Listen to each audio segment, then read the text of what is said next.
A audiência pública realizada na Câmara dos Deputados, primeiramente para o CBT, o Comitê Brasileiro de Túneis da BMS, foi uma experiência muito importante, porque é a primeira vez que o nosso comitê é chamado a esse fórum de discussão. E isso realmente nos dá uma satisfação pelo reconhecimento da sociedade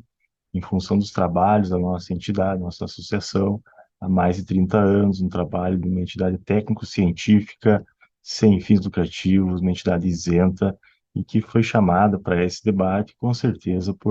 pelo respaldo, pelo seu respeito às boas técnicas da obra subterrânea.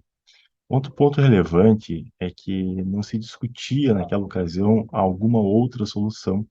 ou seja, nesse debate para a ligação a Seco Santos-Guarujá, ficou já consolidado que a melhor solução é o túnel, no caso, o túnel imerso. Isso nos alegra bastante, porque, claro, caso a caso, sempre é necessário ver quais são as soluções técnicas, mas nesse caso específico ficou muito demonstrado ao longo dos anos que o túnel é a melhor solução. Então é importante destacar que essa questão da solução já está definida, e aí lembrando, empreendimentos de grande porte como esse, primeiro tem uma decisão política de fazer a ligação, depois a discussão técnica de qual a solução, já vencida agora pela decisão pelo túnel, e virar o passo seguinte, que foi muito debatido lá na audiência. Como que faz a modelagem para a implantação daquela obra? Boa notícia é que ambos os governos, federal e estadual, querem construir o túnel. Isso,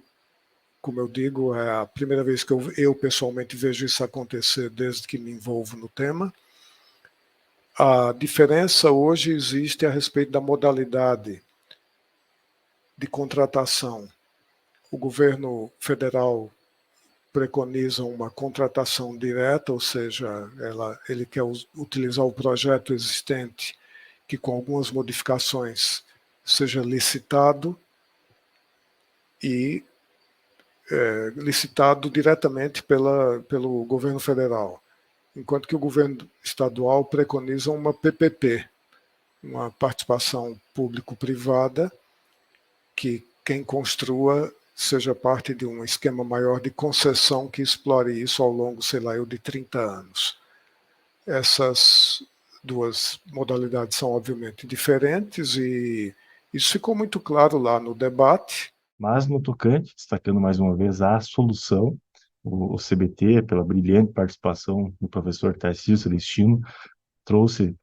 no dia da audiência vários exemplos de outros portos pelo mundo que têm essa necessidade de ligações e quantos túneis já foram feitos para isso, túneis imersos, inclusive um fenômeno de substituição de pontes em alguns desses portos aí no exterior, pontes que foram feitas lá 40, 50, 60 anos atrás e que agora estão sendo demolidas e substituídas por uma nova ligação por túnel. Na minha apresentação eu mostrei o que são,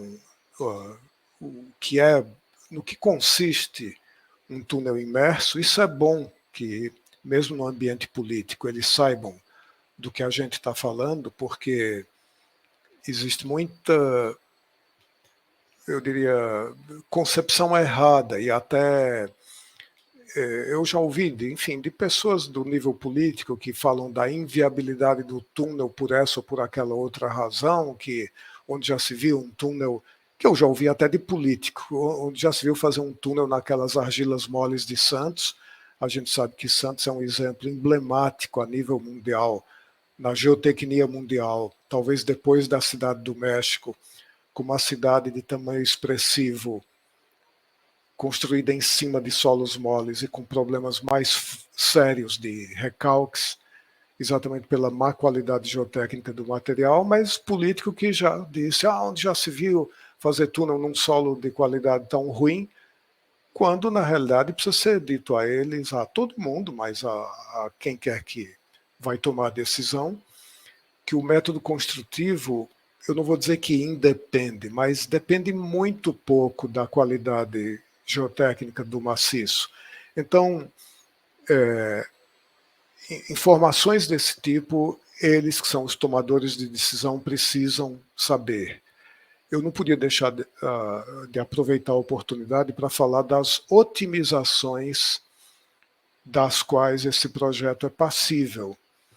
O projeto foi feito aí há uma década, o que quer que seja, mas sofreu muitas dessas interferências, eu posso dizer, negativas na época da autoridade portuária, e isso são informações que os tomadores de decisões, que são eles que estavam lá, tanto a autoridade portuária, o governo do estado, quem quer que vá fazer, ou ambos vão fazer, seria talvez o cenário melhor, precisam estar conscientes. E nesse aspecto o CBT cumpriu esse papel ao dizer dessas características técnicas e possibilidades técnicas de otimização que vão se reverter em decréscimo de custo, em eventual diminuição de tempo de construção e até em diminuição de custo operacional. Então, foi possível, sim, com a participação do CBT, demonstrar a viabilidade dessa solução a nível global. Destacado lá que já foi feito um projeto de engenharia para a ligação Santos-Guarujá, com participação de empresas brasileiras, e que certamente esse empreendimento, quando implementado, além de todos os benefícios para a sociedade local, para o transporte de longa e média distância, em função das cargas do Porto de Santos, trará ainda muito conhecimento técnico dessa técnica construtiva de túneis imersos, e será uma possibilidade, então, para nós, técnicos brasileiros, absorvermos novos conhecimentos e, com certeza, replicarmos possivelmente em outras obras desse porte Brasil afora.